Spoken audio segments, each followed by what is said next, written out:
Hello class, welcome back to BUS80, Medical Terminology and Anatomy, and today we are going to dig into the reproductive system, Chapter 10, the reproductive system. So let's talk about the male reproductive system, okay?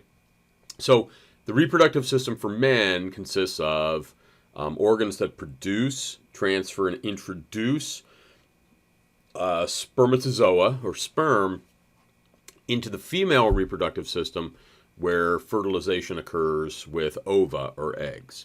Okay, so the main parts of that system, the penis, the scrotum and the testicles or the testes, the duct system that carries components around, and then some accessory reproductive glands. Okay, and then this also includes the secretion of male sex characteristic hormones.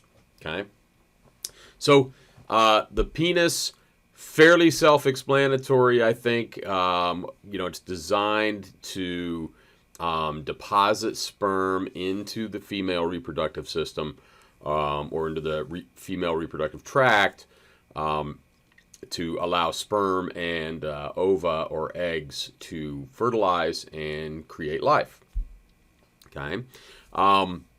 So the glans penis is probably going to be a question that you'll see on an exam.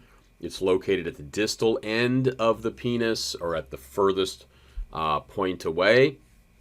Okay, and that's called the glans penis. And then the urethral meatus is the opening of, or the end of the urethra, which the urethra carries urine, waste products, and sperm to the outside world.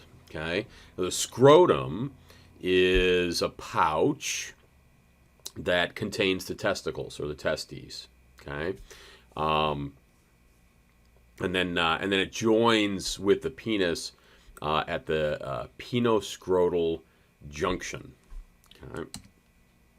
Now the testes are fairly small, kind of egg-shaped glands that are contained within the scrotum. Okay, and traditionally or under normal circumstances, all men should have 2 testes.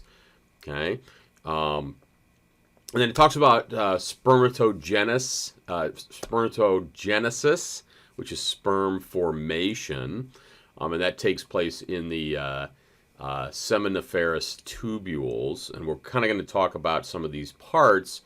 When we talk about how sperm production is created, there are certain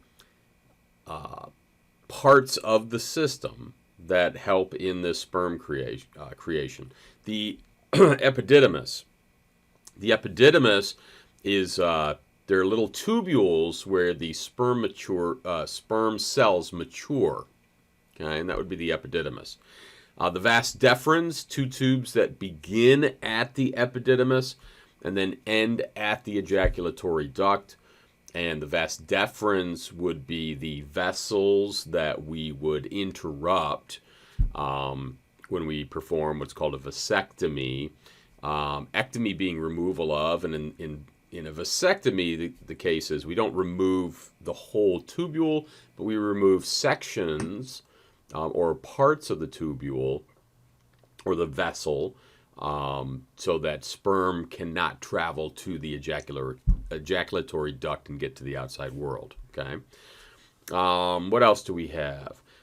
Seminal vesicles produce most of the liquid portion of semen, and then produce prostaglandins, which are hormone-like fatty acids. Okay. The prostate gland, located under the bladder, surrounds the urethra. So the prostate gland, the urethra goes straight through the middle of the prostate gland. Okay, and then it secretes a prostatic fluid. Hormones, which is actually important for the male, when the prostate does not help or aid in hormone production, We can have several problems from that: benign prostatic hypertrophy, things like urinary system dysfunction, um, urinary retention, that type of stuff, with the prostate gland not being in a healthy condition. Okay, hormones, the male sex hormones are called androgens. Testosterone, probably the most important male hormone, responsible for the development of the sex organs and sperm formation. Over time, as part of the normal aging process, testosterone decreases for most men. So it's not unusual to suffer from low T, if you've ever heard that before.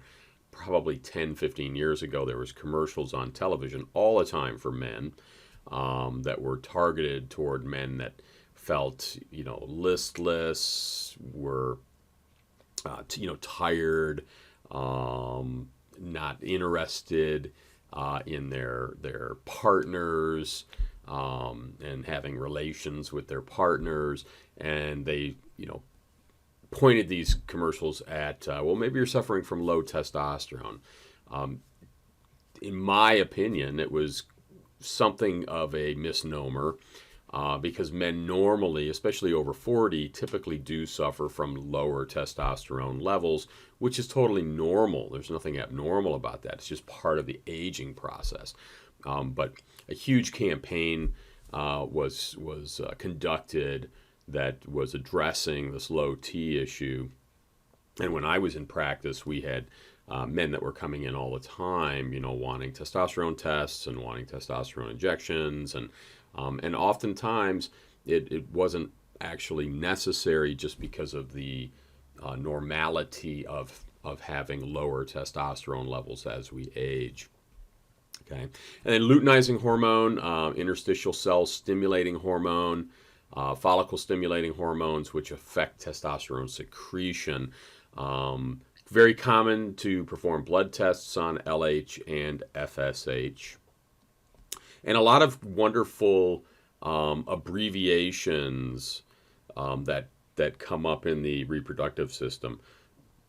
I've said it before, it's been a little while since I mentioned it, but abbreviations are a very, very much a part of the medical language, very much a part of medical terminology. We abbreviate a lot of things.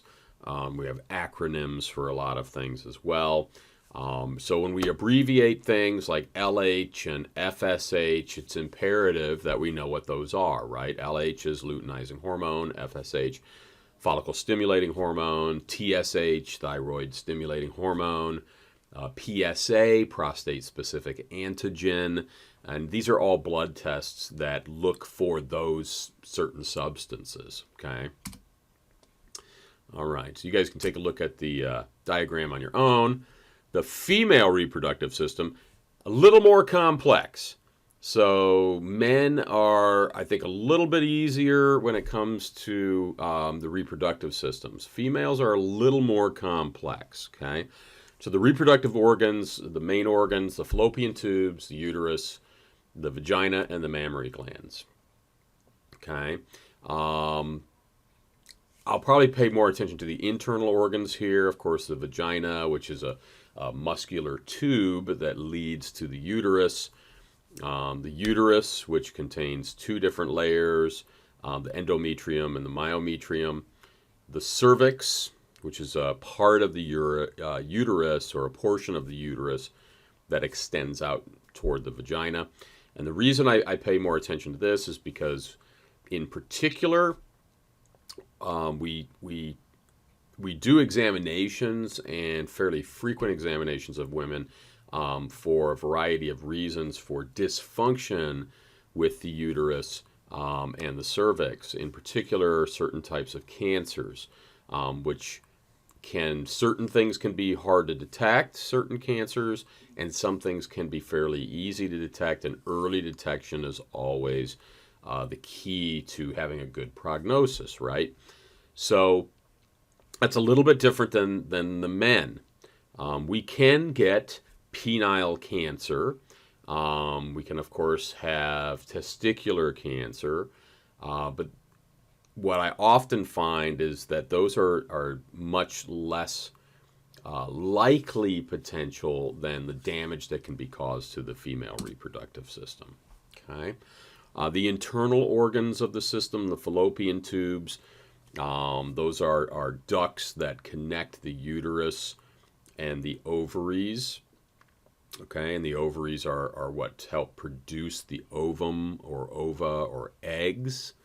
Okay, so the ovaries produce the mature, ready for the outside world ova or eggs. Okay, and then at puberty, ovaries release hormones, progesterone and estrogen, and a mature ovum during the menstrual cycle. Okay. The ovarian cycle or the menstrual cycle, 3 phases. Okay, the menstrual or pre-ovulatory phase. Okay, so it says it begins on the first day of menstruation. Okay, and then the hypothalamus secretes a gonadotropin releasing hormone, and this is the hormone that we check for pregnancy. The human chorionic gonadotropin, or HCG, is the hormone that's secreted during pregnancy. And that's what we would check if we did like a urine pregnancy test. We would be checking for HCG. Okay. The second phase, the proliferative or the follicular phase, okay, is between days 6 and 14. That's when ovulation occurs. And then the luteal phase at the end of the menstrual cycle is where estrogen and progesterone levels rise. And the endometrium, one of the layers, becomes thicker. Okay, and then menses is the shedding of that thickness of the endometrium. Okay, and again, another diagram you guys can look at on your own. I'm trying to keep these short. I know sometimes they can run a little bit longer than I would like, so I'm trying to keep them a little bit shorter now. Okay, the mammary glands produce milk. Okay, in particular for the early growth of the child. Okay, menopause is, we have puberty at the beginning, right? In the beginning of kind of our hopefully long lives. Puberty is where we become, mature adults. And then for the ladies, menopause, which usually occurs, and it depends.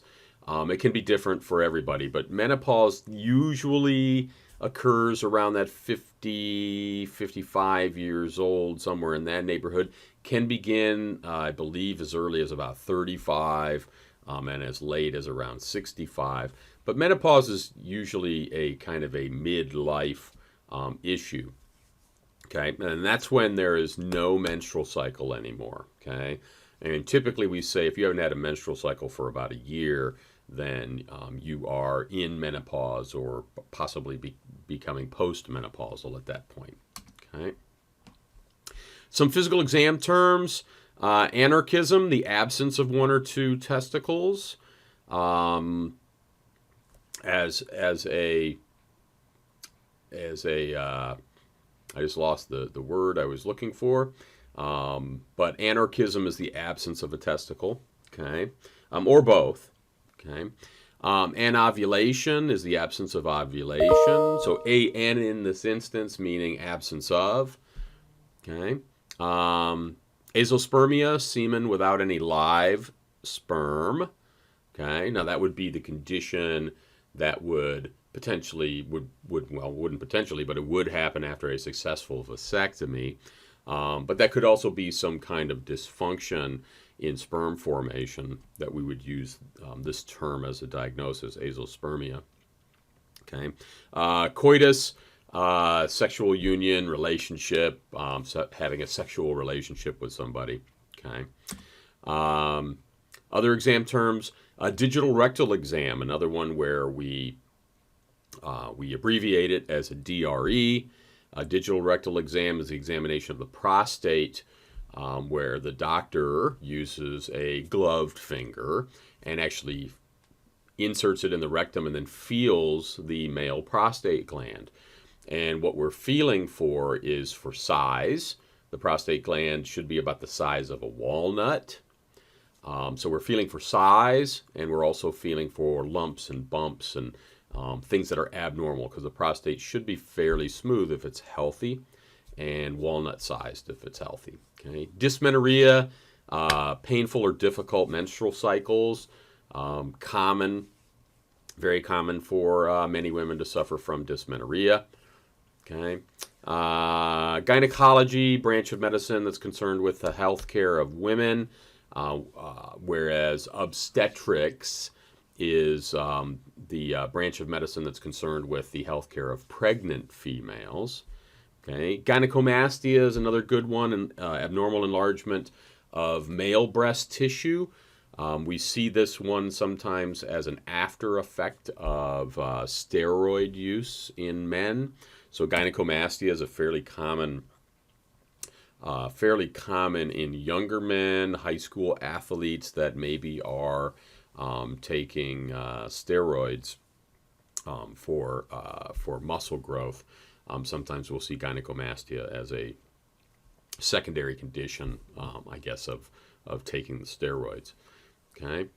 Hypospadias, the opening of the male urethra on the underside of the penis and not at the end of the penis, near the glans penis. We see that one fairly frequently. That's something that you're born with. There are surgical options to correct that. Okay, infertility, I think you guys know that one. Libido is sexual desire. When we do something, maybe, for a man, like a testosterone, if we did a testosterone blood work because a male says, hey, you know what, I lack desire to have sexual relations with my partner.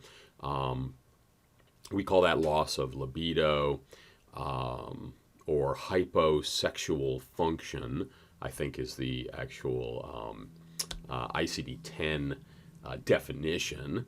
And then we would use a code for hyposexual function when we submit the paperwork to the insurance company to get paid for the lab work. Okay, mastalgia, breast pain. So mast and mam or mammo are referring to breast tissue. Mastalgia is breast pain. Algia is pain. Okay. Let's see here. You guys can probably check those out. Some of the diagnostic tests, we've already talked about some of the blood tests, like the PSA.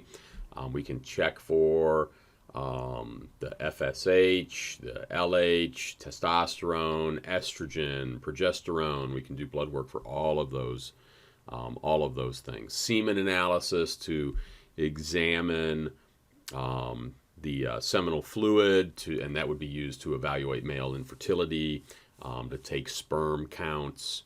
Okay. Serum alpha fetoprotein.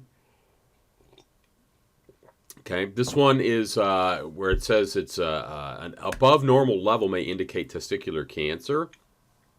So an AFP, serum alpha fetoprotein, is again another blood test that we use fairly frequently.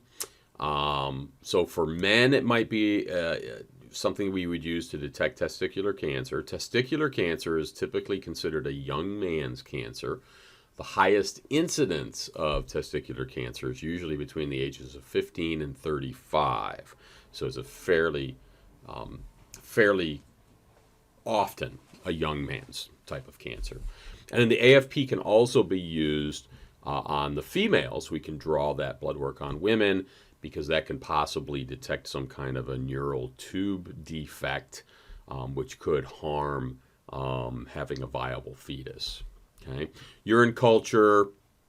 I think we've already talked about this in our urology portion or urology chapter, and that would be where we would take a urine sample and try to identify bacteria that's in the sample. Okay, Venereal Disease Research Laboratory, or VDRL. That test would help to confirm a diagnosis of syphilis. Okay, so again, another abbreviation, VDRL. We do imaging studies. Colposcopy is the examination, for the most part, of the cervix and the vagina. And that's where we would use an instrument called a colposcope, which is kind of like a giant magnifying glass or telescope that we would use to visualize the cervix, the vulva, the vaginal walls. Okay, so that would be a colposcopy. Hysterosalpingography. That one's a little tough to say. Hysterosalpingography allows the visualization of the uterine cavity, the fallopian tubes. Laparoscopy, visual exam of the organs through the abdominal wall by using a laparoscope. Okay, mammogram to identify breast tissue. Okay, look for malignancies and evaluate breast tissue masses. Okay, ultrasounds, pelvic ultrasounds, very common to create images, and in particular of a developing fetus. Okay, and several other things that we've discussed previously in the urology chapter. Okay, some of the female reproductive system disorders. Ovarian cysts, common. I've seen them many, many times. They're non-cancerous, fluid-filled sacs. They can be very painful. If you've ever had one, ladies, you know they can be very painful. They can mimic the symptoms of ovarian cysts, can mimic the same symptoms of things like an appendicitis, which is why it's very important if you have your appendix and you're having symptoms of an appendicitis, it's important to get imaging studies to differentiate between the appendix being sick or the ovaries being sick. Okay, pelvic inflammatory disease, an infection of the oviducts and the ovaries, so PID, and again very common. Endometriosis is a thickening of the endometrial tissue that where that tissue appears outside of the lining of the uterine cavity. It can cause tremendous pain, and to relieve that, oftentimes we perform surgical options to relieve that. Okay, premenstrual syndrome or PMS, or another one is premenstrual disorder, PMD. Characterized by varying symptoms that appear fairly early in the menstrual cycle. They can range from things like minimal discomfort to very severe discomfort to potentially debilitating discomfort within that kind of first week to 10 days of a menstrual cycle. Okay. Cryptorchidism, one or both testicles fails to descend, so that's an undescended testicle. Cryptorchidism. Epididymitis is an inflammation of the epididymis or the tube where the sperm cells mature. Very easily treatable with antibiotics typically. Okay. Prostatitis, inflammation of the prostate. Testicular torsion is one that's fairly uncommon. I've seen it once in about 20 years, and that's where the testicle basically twists on itself. So in talking to the gentleman that I know that had this, a patient of ours that had it, and then doing some reading and research on this, most men that have had it will say, hey, if this is what childbirth feels like, I'm glad I don't have to bear children. It's tremendously painful, and usually in order to stop the twisting of the testicle, we have to perform a surgical procedure to do that. Okay, so if you imagine the testicle twisting on itself kind of like a pretzel, okay, that would be testicular torsion. Other things, benign prostatic hyperplasia, enlargement of the prostate gland, benign, non-cancerous, fairly common in men. Mastitis, inflammation of the mammary glands. Oligospermia, a condition in which the amount of sperm is less or low. Okay, so olig means decreased. Okay. And let's see, we've got other things, spermatocele, varicele. Variceles are probably more common. A condition characterized by the dilation of the veins of the spermatic cord. That's fairly common condition that we see. Okay. STDs or STIs, sexually transmitted diseases or infections. The most common is chlamydia, most common STD in the United States. Very easily treatable, especially if we get on it early, typically with antibiotics. Untreated chlamydia, however, can lead to things like infertility. Okay. Can lead to some permanent scarring of some of the vessels in the reproductive system. Genital herpes, again, fairly common. Genital warts, fairly common. And I like how it says consists of painless papillomas, non-cancerous skin tumors, or papillomas. And yeah, most of the time genital warts are fairly painless, but they can accumulate and multiply fairly quickly. Gonorrhea, very serious infection, which of course is treated very aggressively, just like syphilis. Very aggressive treatments for those. Okay, and highly contagious. Syphilis, gonorrhea, chlamydia, they're all highly contagious. Okay, syphilis, chronic infectious STD. Okay, and it talks about the different phases: the primary phase, the secondary phase, the latent phase. Okay, and then late syphilis. That can manifest itself into having other system disorders like cardiovascular or heart disease. Okay, and then trichomoniasis is a protozoal infection of the lower urinary tract and reproductive system. Again, this is one that we treat fairly aggressively. Okay, so different treatments: artificial insemination, cervicectomy, removal of the cervix. Circumcision is the removal of the foreskin of the glans penis, the end of the penis. In vitro dilation and evacuation, a D&E. So it says this procedure is typically used to perform elective abortions.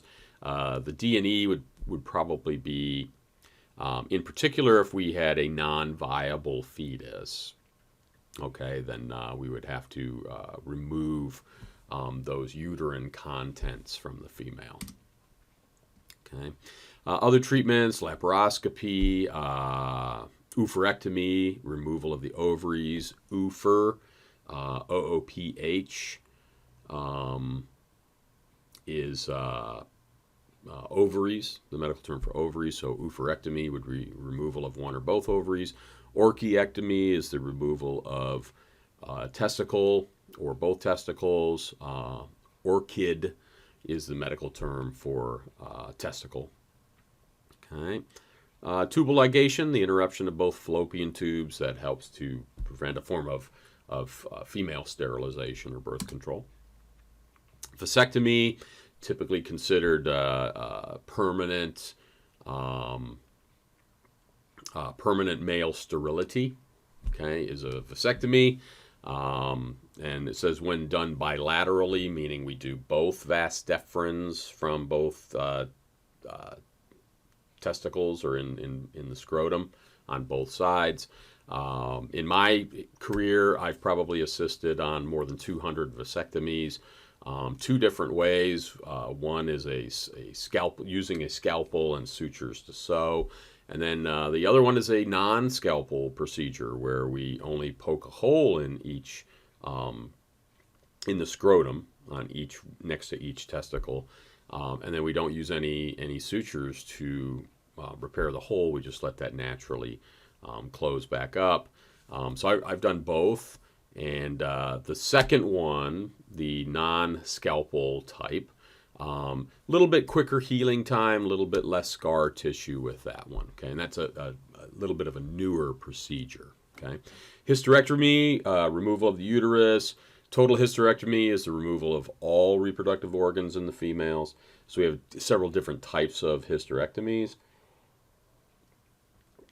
They're often performed now to alleviate symptoms of that women are having, whether it's painful menstrual cycles or whatnot.